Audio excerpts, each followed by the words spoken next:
Hey everyone, and welcome to This Explainer. I am absolutely thrilled to have you here today. We're going to dive into something that frankly sounds a bit like science fiction, but it is rapidly becoming our everyday reality. We're talking about what happens when an artificial intelligence makes a life-altering decision about you. And more importantly, what happens when that AI gets it wrong.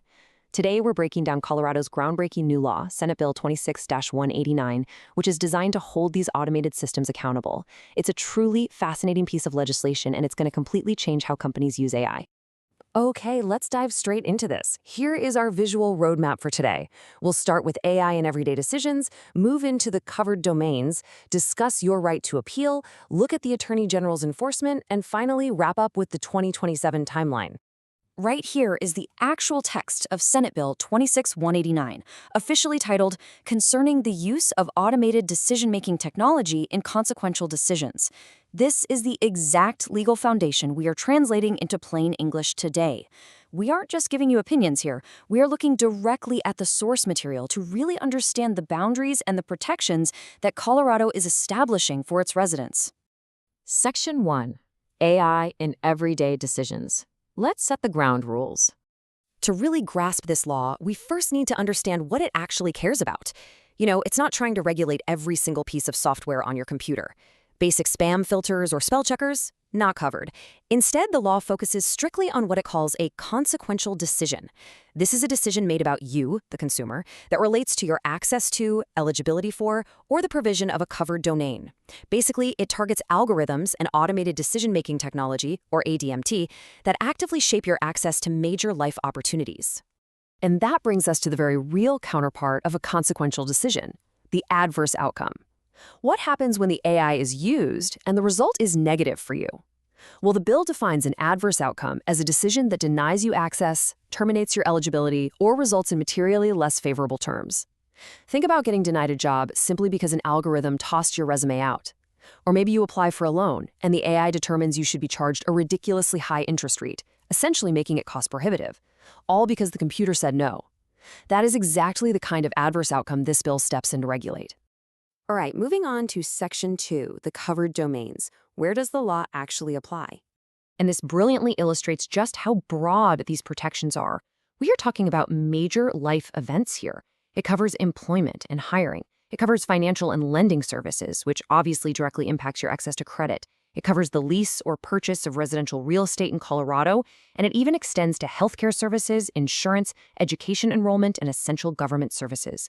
If an AI is making a consequential decision in literally any of these critical sectors, it falls under this act.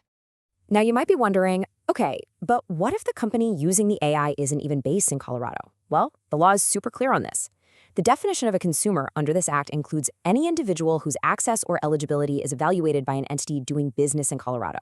That means if an out-of-state organization is evaluating a Colorado resident for a job, a loan, or an apartment, and they are doing business in the state, they absolutely must comply.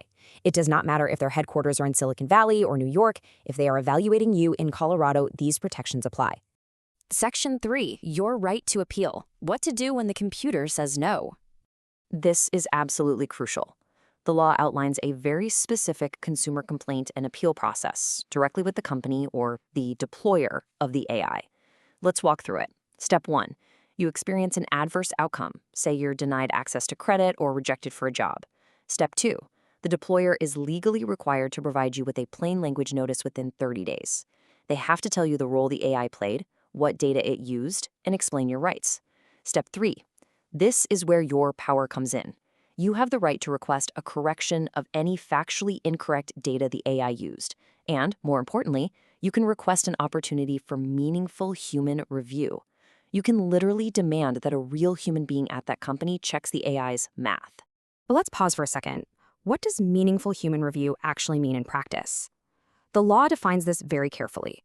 It's not just a rubber stamp process where a tired employee clicks approve on whatever the computer kicked out. No way. Meaningful human review requires a specially trained individual.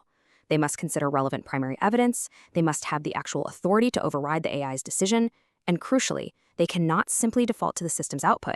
They have to actually evaluate how that output was generated. Now, this all sounds like a fantastic framework for consumer rights, right? But it begs a massive question.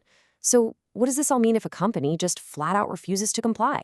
What if you ask for that human review and the company ignores you? Let's transition from your personal rights to the actual legal teeth behind the bill. Section 4, the Attorney General's enforcement. Now, what's really interesting about this slide is a massive legal takeaway hidden right in the text. Nothing in this Part 17 creates a new private right of action. In plain English, this means if a company violates these disclosure rules or denies your human review, you as an individual consumer cannot personally sue them under this specific act. You can't just take them to court yourself for failing to explain their algorithm. So what do? Well, instead of personal lawsuits, the Colorado Attorney General has exclusive enforcement authority. Let's say an in-state or out-of-state organization uses an AI to deny you employment or access to credit, and then they fail to give you your appeal rights. Your direct move is to file a consumer complaint with the Colorado Attorney General's office. Under the law, violating this act is considered a deceptive trade practice, so the Attorney General steps in as the sole enforcer, investigating these complaints and fighting on behalf of Colorado residents who faced AI discrimination. And how exactly does the AG deal with these offenders? The bill lays out a highly structured enforcement process. Step 1. Before dropping any lawsuits, the AG issues a notice of violation to the company. Step 2. If the issue can be fixed, the organization is given a 60-day right to cure. They get a window to make things right. Step 3. If they fail to fix the violation within that window, then the AG brings official legal action and starts seeking penalties. I really want to emphasize this number, 60. Companies typically get 60 days to cure their AI mistakes. It's pretty clear the goal here, at least initially, is compliance over punishment. However, there is a major exception. If the Attorney General finds that an organization repeatedly violated the act or knowingly violated the act, the state is completely off the hook for providing that 60-day grace period. If a company knows they are breaking the law, the AG can drop the hammer and seek penalties immediately. And finally, Section 5, the 2027 timeline. When does this all start? The magic number is 2027, specifically January 1st, 2027. Now, some back-end rulemaking provisions for the Attorney General take effect as soon as the bill passes, but the actual tangible requirements for companies, the disclosures, the human review pipelines, the enforcement for those consequential decisions, those apply to decisions made on or after January 1st, 2027. So developers and deployers do have time to document their algorithms and get ready, but for sure the clock is ticking. Which leaves us with a final thought to ponder. As a consumer, you are soon going to have the very real right to challenge the machine. But for businesses operating in or evaluating residents in Colorado, the challenge is entirely different.